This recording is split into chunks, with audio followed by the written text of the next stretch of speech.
এক ছিল ছোট্ট গ্রাম, নাম তার রঙিনপুর। সেই গ্রামে থাকতো একটি মিষ্টি ছেলে, নাম টুনটুন। টুনটুন খুব কৌতূহলী আর নতুন জিনিস খুব ভালোবাসত। ৩১শে ডিসেম্বরের রাত, চারদিকে আলো, রঙিন বেলুন আর কাগজের ফানুসে গ্রামটা ঝলমল করছিল। সবাই বলছিল, কাল নতুন বছর ২০২৬ আসছে। টুনটুন খুব উত্তেজিত। সে তার দিদাকে জিজ্ঞেস করল, দিদা, নতুন বছর এলে কি হয়? দিদা হেসে বললেন, নতুন বছর মানে নতুন আশা, নতুন স্বপ্ন আর ভালো কাজ করার সুযোগ। রাতে টুনটুন ঘুমাতে গেল। হঠাৎ সে স্বপ্নে দেখল আকাশ থেকে একটা জাদুর ক্যালেন্ডার নেমে এলো।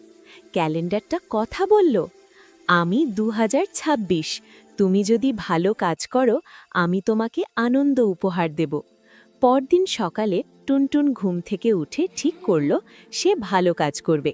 সে প্রথমে তার মাকে কাজে সাহায্য করল, তারপর পাশের বুড়ো কাকুকে রাস্তা পার করিয়ে দিল, বন্ধুর সঙ্গে খেলনা ভাগ করে নিল। সন্ধেবেলা গ্রামের সবাই একসাথে নতুন বছরের উৎসব করল। কেক কাটা হলো, আতশবাজি ফুটল আর সবাই বলল, হ্যাপি নিউ ইয়ার 2026। হঠাৎ টুনটুন দেখল তার পকেটে একটা ছোট্ট তারা জ্বলজ্বল করছে। তার মনে পড়ল স্বপ্নের কথা। সে বুঝল, ভালো কাজ করলেই নতুন বছর সত্যি সত্যি জাদুর মতো সুন্দর।